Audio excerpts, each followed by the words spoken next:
সবাই খাওয়ায় ব্যস্ত। আব্দুল্লাহ হাদি বের করছে, আমি লুকিয়ে রাখি। ও কি করছে? ভাতগুলো দিয়ে ঢেকে দিই, তাহলে কেউ দেখতে পারবে না। উফ, পেটে অনেক খিদে লাগছে। নাই তো। হ্যাঁ, তোমরা সবাই গোস্ত দেখাইতেছো, আমার গোস্ত কোথায়? আপনাকে তো গোস্ত দেয়নি। কি বলো, সবাইকে গোস্ত দিছে, আমাকে দিল না? আবু সাইদ, হ্যাঁ গোস্তটা কোথায়? আমি তো দেখছি তুমি হ্যাঁ গোস্তটা নিয়েছো। হুজুর, আমি তার গোস্তটা দুষ্টে করে এনেছিলাম, কিন্তু বলে খেয়ে ফেলছি। তোমাকে নিতেই বলছিল কে? এটা কিন্তু ভালো করলে না তুমি।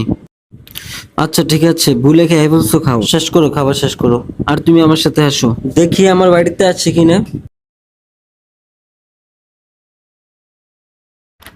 তোমার তো তরকারি আছে, শুধু গোস্তটা নিলেই হবে। নাও। খাবার খেয়েছো?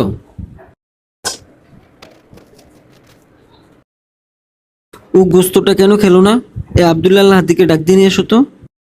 তোমাকে গোস্ত দিয়েছি খাওয়ার জন্য, তুমি গোস্ত খেলে না কেন? হুজুর, আমি যদি খাইতাম আপনি কি খাইতেন? এই জন্য আমি গোস্তটা খাই না, আপনার জন্য রেখে দিছি। উস্তাদের প্রতি প্রকৃত ভালোবাসা তখনই যখন নিজের পেটের আগে উস্তাদের পেটের চিন্তা করে।